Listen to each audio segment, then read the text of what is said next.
I inherited a cabin while my sister mocked me, calling it worthless and sneering, "Fits you perfectly, you stinking woman." I remember the exact moment she said it. The room was full of relatives after our grandmother's will had just been read.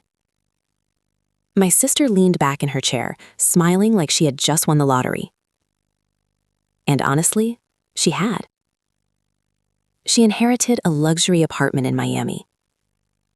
Ocean view. Modern building. Worth nearly $1 million. And me? I inherited an old wooden cabin hidden somewhere deep in the woods. According to my sister, it was basically worthless, and she made sure everyone heard her opinion. Wow, a rotten cabin in the middle of nowhere. Then she laughed and looked straight at me. "Fits you perfectly, you stinking woman." Some of my relatives chuckled.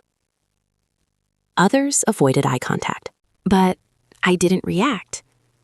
I didn't argue. I didn't defend myself. Instead, I just nodded.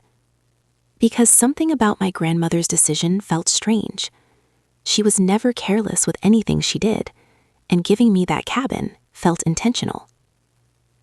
So later that night, I made a decision. If the cabin was mine, then I was going to see it for myself. The drive took almost 3 hours.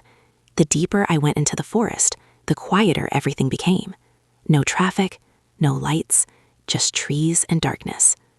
Finally, I saw it. The cabin stood alone between tall pine trees. Old, silent, almost forgotten. For a moment, I wondered if my sister was right. Maybe it really was worthless. But when I stepped onto the porch, something felt different, like the place had been waiting for me. I pushed the door open slowly. The wood creaked loudly. Dust floated through the air. Then I took 2 steps inside. And suddenly, I froze. Because sitting on the old wooden table in the middle of the room was a small metal box.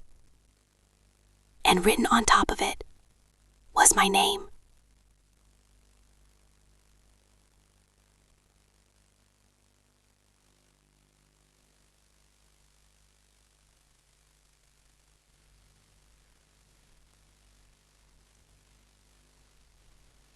The letter told me to check under the floorboards near the fireplace.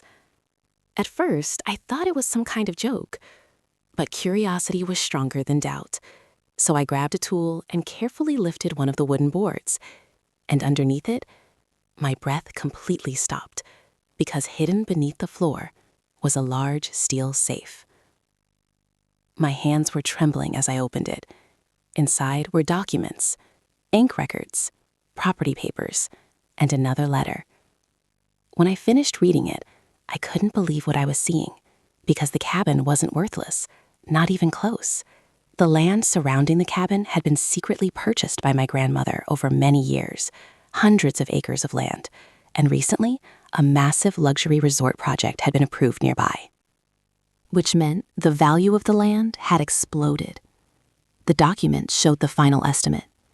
The property I inherited was now worth over $12 million. My sister inherited an apartment, but I inherited an empire. And the most satisfying part? She had absolutely no idea. 1 week later, we had another family dinner. My sister was bragging the entire night about her Miami apartment. Then she looked at me and smirked. "So, how's the rat cabin?" I calmly placed the property documents on the table. The entire room went silent. She picked them up and started reading. Her smile slowly disappeared.